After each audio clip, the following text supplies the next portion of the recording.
James Allen McCune. I assume that's how you pronounce it. He's an interesting guy. William Osmond posted a video about him, about making real life Reese's Bean Cups, and in that video he mentioned this James Allen McCune guy, this guy that posted a funny tweet of a Photoshop of that, and that was the whole video. And I recognized his face, but I didn't really know why I recognized it. I just, like, hey, that guy seems kind of interesting, but I just kind of disregarded it.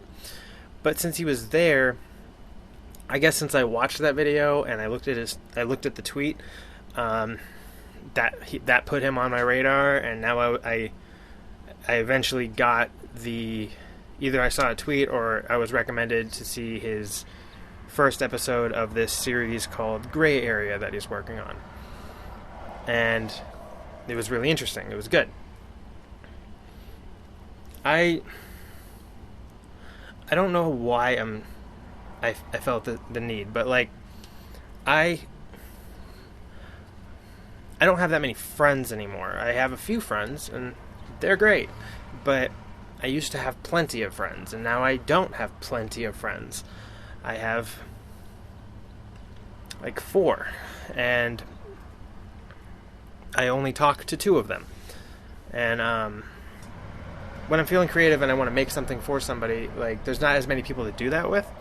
And last year I was working on this big project, and in order to get some attention, I picked a YouTube channel and I started watching a lot of their videos and trying to figure out like funny inside jokes that they might appreciate, things that they as people would enjoy, and I started making these gifts for them just as like a attention grabbing gift basket. That was the whole plan. I don't think they ever got them.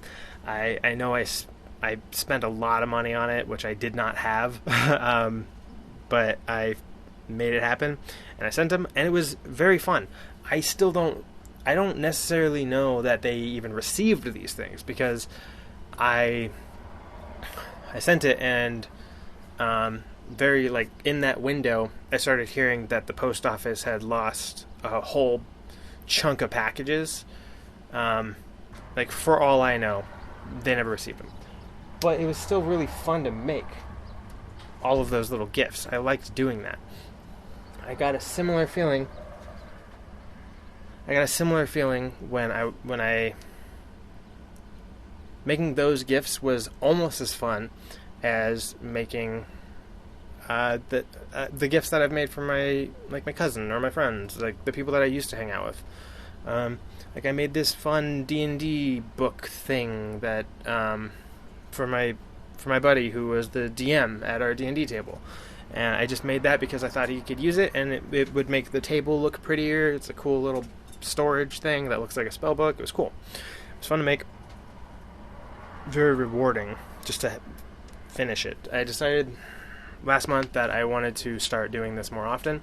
I like that if I choose a YouTuber, I don't have to know them. I can just look at videos and get inspiration from what I find of them.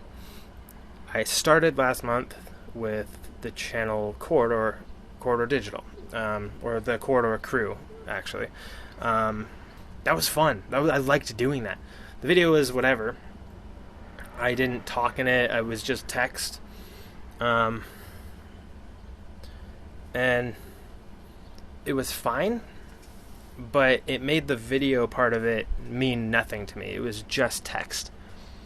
And I ultimately didn't really care about the video part. So once I was done with the darts, the rest of the process was no fun. So now I'm turning this into more of the video I want to actually put my voice in and actually talk about why I'm doing this. So any of these videos coming up, I have a handful of gift ideas that I plan on working on, and I'm going to start off with why I chose this person, why I'm making this thing for this person, and then I'm going to tell you what the actual gift is, and I'm going to say how I made it, because that part's important, because I like the archive aspect. I like being able to look back on it and learn from what I've made, so I can go back and see what I did. So Like, hopefully, if you are interested, you can learn a thing. But I don't really know what I'm doing. I'm trying to, as you'll see in this video, I have no idea what I'm doing. But I'm learning, and this is fun for me. Okay, so James Allen McCune, to me, I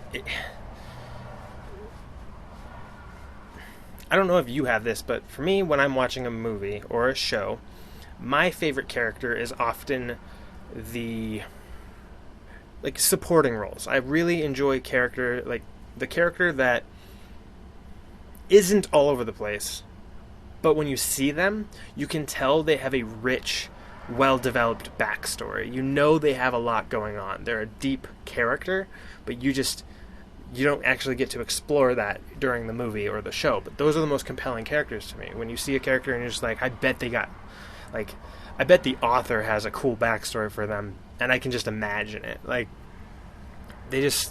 their body language and just the things that they hint at imply that they have something going on at home. Like, I just rewatched Forrest Gump with my girlfriend last night, and Jenny's story is like really interesting, but you don't get to see it because it's following Forrest, and it's Forrest's perspective, his story. He's telling the story, so he doesn't know what Jenny was up to. You just see these little glimpses throughout, and that's super compelling to me.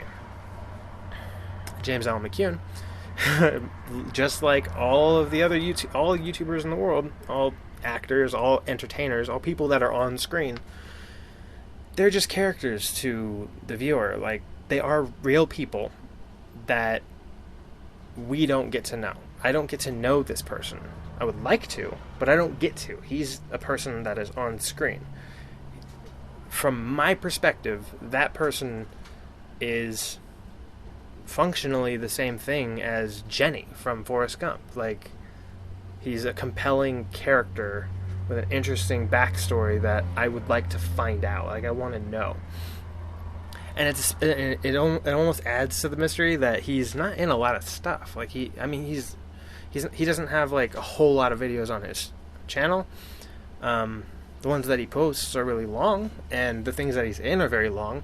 But he's not like, he doesn't have hundreds of videos that you can go back for years and find everything and learn his whole life.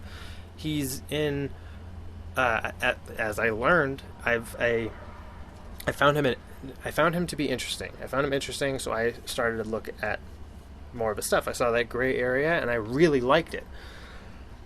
And I thought he was, I wanted to see if he was in anything else, and I figured that since he knew he was in that William Osmond video, he knows him and other people, and I believe Gus Johnson was in that video, which is just a fun little, again, from my perspective, this is like a neat crossover event that I have no idea why it's happening.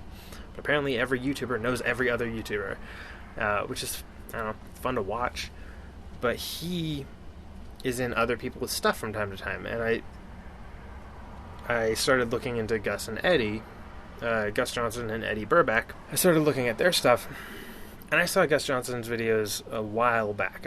I've known of him for a time, not a super long time, just when he started trending, like earlier this year or last year, I don't know.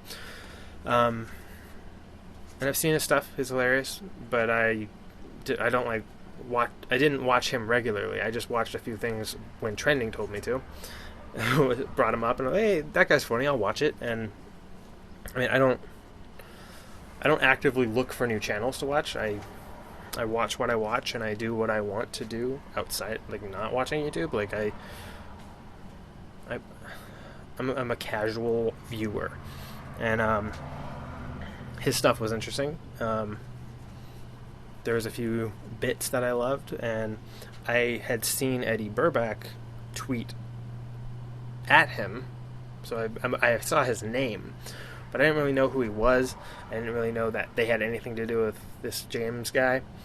And later, I was like, I was thinking about channels that I wanted to look for someone new, because I kind of wanted to make something, and I thought, like, these guys seem interesting. I want to see if they accidentally slip up and say something that would inspire me to make something, like, for them, because they seem like sweet boys. They seem like nice guys. I like their whole boys support boys thing. That's beautiful in a way. Like, it's super wholesome. And so I started looking at their stuff, and I saw they had a podcast, the Gus and Eddie podcast. And I listened to a few podcasts, so I was open to a new one, and I saw that James was in a few of their episodes, and I thought that's a perfect opportunity. Now I can learn more about this character that I found really compelling from earlier that I don't get a lot of access to. It's really cool. Halfway through watching, like, their first, like, one of the earlier episodes with him in it, it finally clicked that I had seen him before, because I used to watch Sugar Pine 7 all the time when it first started. I guess it's in seasons, and I think I watched all the way through seasons 1 and 2, and sporadically through 3, but I didn't finish it. I didn't catch up, but I didn't stay caught up. But yeah, I don't know, I just, it sparked, like, oh, famous actor James Allen McCune. I've seen him before. I knew I'd seen him before, but I didn't know why. And that's why, because he was in that thing. Which is hilarious, because in Sugar Pine 7, he seems to play a character that has a rich, interesting, kind of tragic backstory.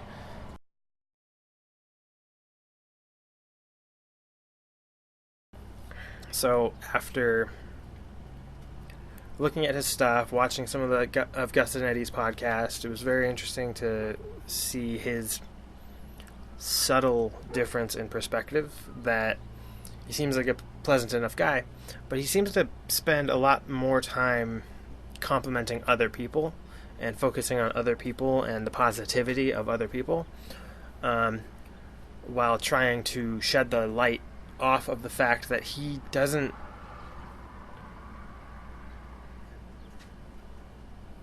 seems to be in a bit of a dark place. I don't know him.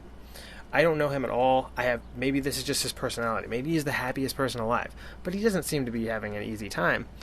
And for some reason, that kind of story has always been very compelling to me. Like, when I see somebody struggling with something, I think everyone's nature is, I want to help that person. Like, it's just what you want to do. And it's not like I pity him. I don't think of him as this, like, weak little, like, puppy that needs picking up. He's a grown-ass man. I just noticed that there have been he has posted a lot of responses to tweets.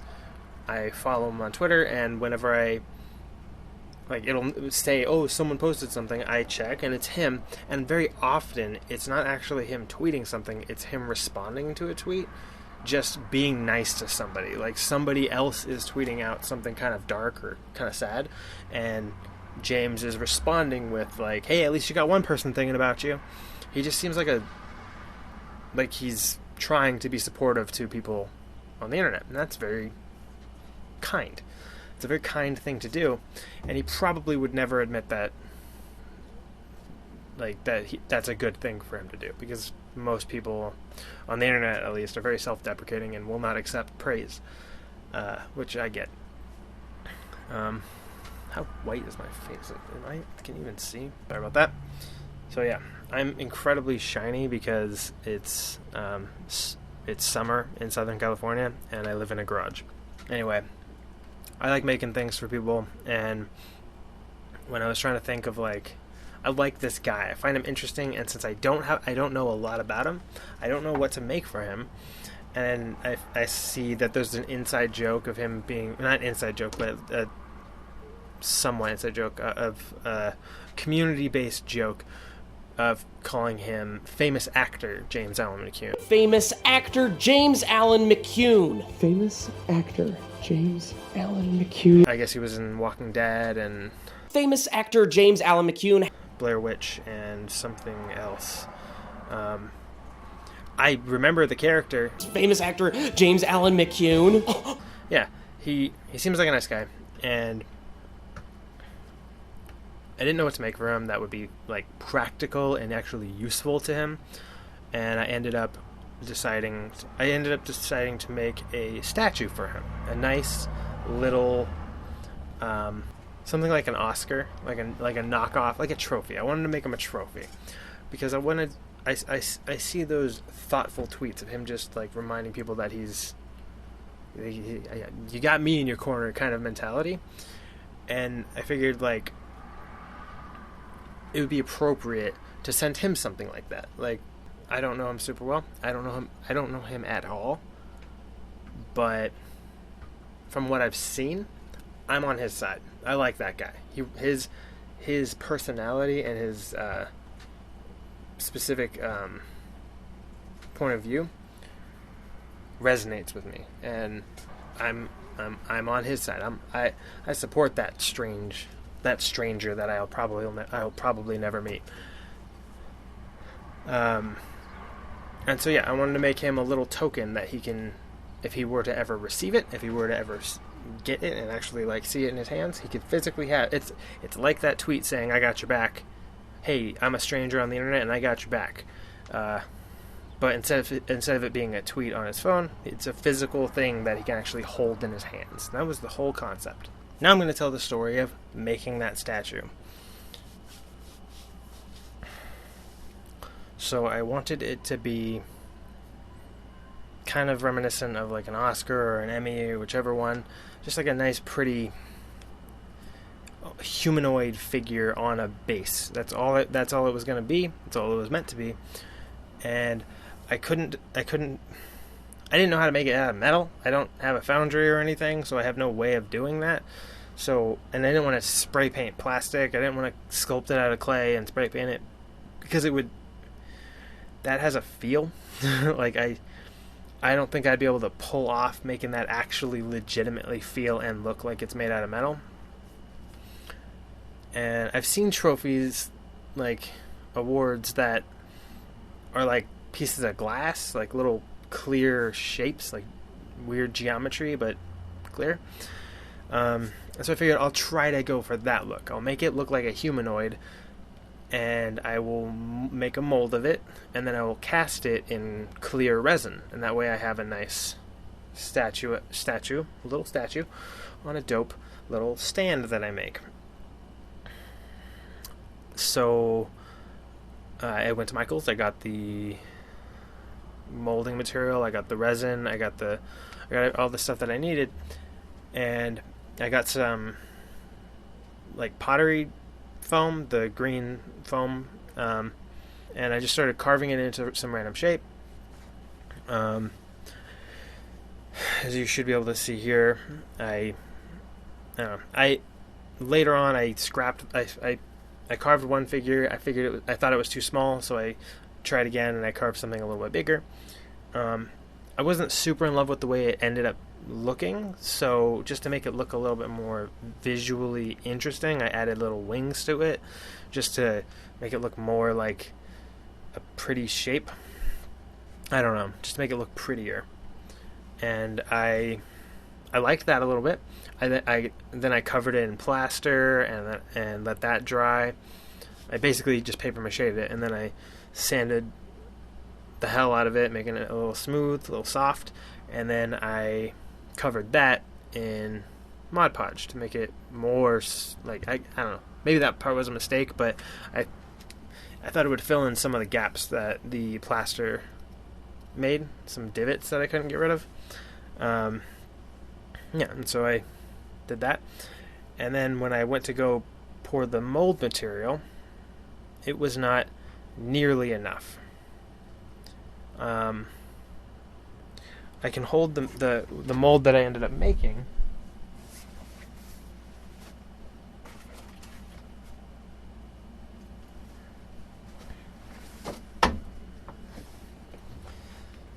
I didn't mix it very well because I was looking at it and I figured I'm not going to be able to have enough. But I had already started pouring it, and I didn't want to put it back in the bottle, so this is what I ended up with. Half of it was going to be a 1-part mold, And then I realized there's no way. I got to go 2-part just because I only have enough for it 1/2. And then I can go buy this. I can go buy some more and do the second half when it gets here, or when I get it. So it's all I could do. And then it turned out, because of how big this is, because of how big the box is that the mold was going to go in, I couldn't even get half of it. Like, this is incredibly shallow. This is not even close. It was coming out like this far. The wings were out to here. It wasn't even close to half. I was wrong. I screwed that up entirely. That was completely my fault, but I didn't know. I've never successfully casted anything before. I don't have any experience to draw on. So that was funny. But I still had the statue. I still had the little plaster statue, so I thought, I'll find something else.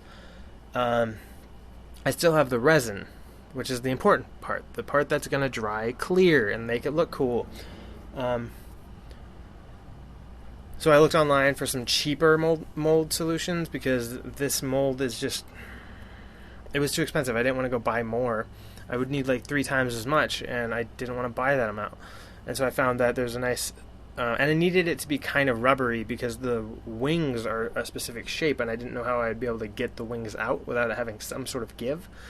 So I needed like a cheap silicone mold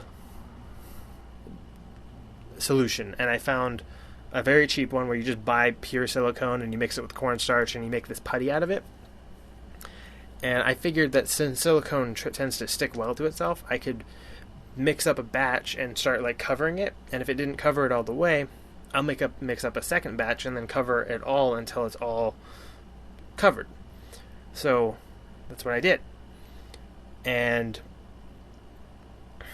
when it was sufficiently covered, I was afraid that there was going to be some cracks. There were, but it didn't look like... It looked like it had bonded a little bit. But yeah, later when it had dried, I couldn't get it out at all because it didn't have that much flexibility. So I took a knife and I cut it open with a little zigzag pattern, and I peeled it out, and I took the statue out, and I had to destroy the statue to fully get it out without breaking the mold. So, but at least I have the mold ready. And I didn't know how to close up where I cut it, and I'm stupid, so I just kind of hot glued it. I just glued the hell out of the outside, hoping that would hold it together. I didn't know what that would do, and this part I didn't get on camera at all, but it was a hilarious disaster. I made the mold, I got it ready, I glued the hell out of it. It was completely sealed as far as I thought. And then I started pouring, I mixed it up all the resin, and I started pouring it in there, and immediately it started leaking out of random spots. And I was like, oh no, there's holes. I'll just I'll seal those up, the little holes. But then by the time I turned it around to look at the one hole, I could see it was leaking out of the other side. And everywhere that I had glued it, the glue was just not, it was just coming detached, like the glue wasn't even there. And so now I got this weird angel-shaped statue that's just pouring resin all over it, which sucks. So I quickly put it in a little cup and just let it drain into that, and I didn't know what to do. And at this point I was very stressed out because I had been working at this for a couple days now, and none of it's paying off. I wasted a bunch of money on the mold material. That didn't work. And now I wasted a bunch of money on the resin because I couldn't put it into something. The mold didn't work. It didn't hold up. I failed. And I didn't know what to do, so I just I sat there and I looked around, and I didn't want to waste the resin because it was already mixed. It's currently in the curing state, it's getting ready to do its thing. I can't reverse it. I can't unmix the two liquids. And yeah, so it's just sitting there in this cup. And I was looking around what can I do? And I saw this little chloroseptic bottle. Way smaller than I wanted it to be, but it had a curve. It had a little waist. Little humanoid shape. So I quickly grabbed that, I ran to the kitchen, and I rinsed it out, and I thoroughly cleaned it, and I quickly dried it off with paper towel. I put stuff in it, I got it nice and dry. Then I ran back out, and then I poured the resin into the bottle, thinking, hey, it's not great, but at least I can get something Like 20 minutes later, my girlfriend was like, "Oh, hey, what happened? What'd you do? Like, did you do this on purpose or something?" She didn't know what was going on because she saw it. I had forgotten that when that resin is curing, it heats up a bunch. And I also didn't put it together that plastic melts. And that bottle, when I came in, it had squeezed itself because it was melting. So it had crushed itself, and the resin just kind of squeezed and poured out. And just now it's this bottle that's just covered in encased. It's filled with and encased in resin. And it's already halfway hardened, so it's like this like really plasticky thing. So I just left it. I just let it dry because I didn't know how else to deal with it. I just figured I'll deal with this in the morning. And I was so sad because I had put so much time and effort and thought and care into making this stranger, this random guy, a gift just purely because I want him to see something. I want him to be able to see something that reminds him that a stranger thinks he's a nice guy. Just a nice little morale boost if he needs it. And it's completely ruined. So I decided on making this video, this long-ass video of me talking about why I give a shit about this stranger, James Allen McCune. Famous actor James Allen McCune. Famous actor James Allen McCune. Famous actor, James Allen McCune. Oh, something I forgot. I wanted everything to be handmade by myself, so I made the stand and everything, and I was going to make the nameplate with his name on it. So I bought some metal, and I bought these like little embossing tools. Realized I don't know what I'm doing. I don't know how to do this, and it doesn't look good. So I couldn't make that, and I thought this will be the only part that I just straight up buy. So I ordered the nameplate. I did the mold later after I had already ordered it. So after I knew I had completely failed, this 2 days of just mess happening, the mold, not having enough mold, making a new mold, the mold doesn't hold up, putting the resin into a plastic bottle, the plastic bottle doesn't hold up either. At that point, when I had given up, the next day his little nameplate comes in, and I'm like, I already ordered it. Like, I have to make him something. Like, I started this, and so I decided I'm gonna still make the stand, and I'm gonna do something. I got some wood. Like I had some like really cheap plywood from Walmart, like little like super thin plywood, and I just cut it into pieces, and I stacked it, and I glued it into one block, and then I put it on a little disc sander and rotated it into a little square. Made that nice. I stained it so it's a little darker, and then I screwed the little nameplate on the front, and I attached the statue that I was able to. Hopefully this video and the story, there will be a letter next to it because he probably won't see this video, but the letter will explain hopefully faster than I could with my mouth. But to the random stranger, James Allen McCune, this statue, for scale, it's very small. This is my head. It's a nice little statue. I put a little foam on the bottom so it doesn't damage anything if you put it on there. You can see the details. It was a chloroseptic bottle, and it squeezed itself by shrinking. The plastic shrunk, and it just poured out the top and became this disaster. You can still see a little bit of that ink there. So, yeah. He also made a joke. Here's proof. And that's it. And you please send mail to me to them. Just to James. Yeah, he made this joke, so I'm taking it seriously. So, yeah, I guess this was long enough. Goodbye.